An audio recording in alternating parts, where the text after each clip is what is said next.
Dans l'épisode précédent, Lila, Elliot, l'ours et le lapin sont partis secourir le chien gaffeur. Alors que les 5 amis étaient enfin réunis sains et saufs dans la cuisine de l'hôtel Novotel, une casserole s'est transformée en un gigantesque volcan en éruption. Sûrement un coup du voleur de temps. Ils ont finalement réussi à s'échapper par un conduit d'aération. Lila, Elliot et leurs amis avançaient tous en file indienne dans le tunnel. Les enfants rampaient silencieusement. Tous deux pensaient que leurs parents devaient être très inquiets de leur absence. D'une même voix, ils demandèrent aux peluches de les guider jusqu'à leur chambre d'hôtel pour aller les rassurer. « On pourrait faire une soirée pyjama, non ?» demanda le chien en sautant de joie. Malheureusement, au même moment, le tuyau céda sous son poids et fit tomber tous les amis. Après cette chute, alors qu'ils reprenaient leurs esprits et que le lapin s'apprêtait à gronder le chien, Elliot leur fit signe de se taire. Il venait justement d'atterrir sur la moquette épaisse de la chambre. Mais la pièce était vide, pas de traces des parents. À côté du lit des 2 enfants se tenait une horloge. Et si Elliot ne savait pas encore bien lire l'heure, il remarqua tout de même que quelque chose clochait. Elle indiquait la date de la veille. Oh. En fait, depuis que les enfants avaient fait la rencontre des peluches géantes, seulement quelques minutes s'étaient écoulées dans le monde des parents. Cette aventure avait épuisé les 5 amis, et tous se regardèrent les uns les autres.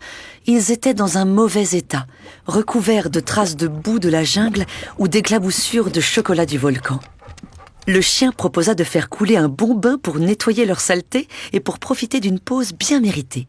« En plus, tout vient à point à qui sait se détendre, » dit-il. « Vous ne connaissez pas ce proverbe ?» Oh. Le lapin souffla très fort, un peu agacé. Mais non, le proverbe, ce n'est pas ça du tout, c'est... Que la soirée pyjama commence! L'interrompit Lila qui avait envie de s'amuser pour se changer les idées en attendant l'arrivée de ses parents.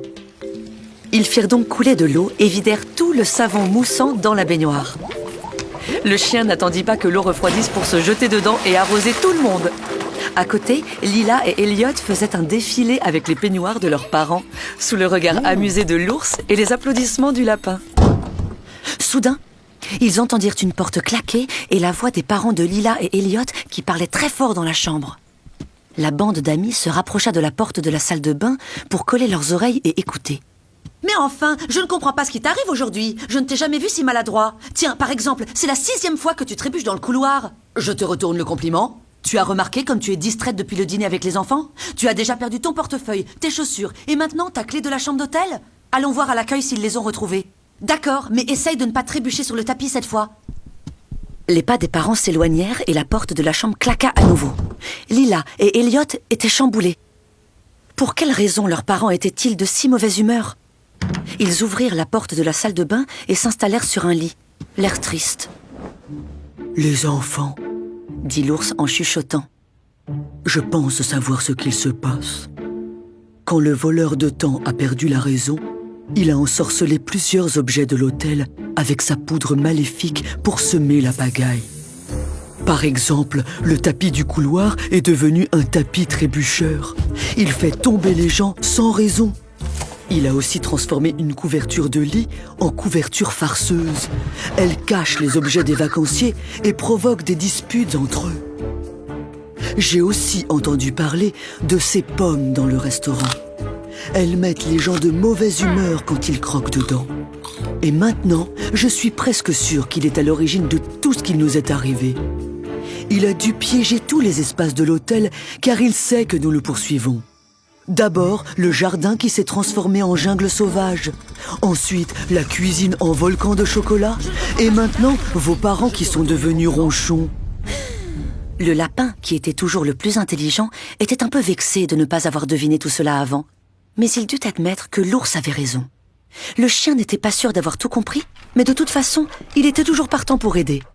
Quant à Lila, elle était plus motivée que jamais. Nos parents ne resteront pas grognons. Il faut arrêter le voleur de temps et lui confisquer tous ses objets magiques. Qui est avec moi? Évidemment, ils étaient tous avec elle et lancèrent un grand cri pour se motiver. Ouais, moi. Tout à coup, un avion en papier traversa la fenêtre de la chambre. Dessus, il y avait un message. « J'ai ensorcelé vos parents. Si vous voulez les sauver, rendez-vous à la piscine. signé le voleur de temps. Lila, Elliot et les 3 peluches géantes se regardèrent.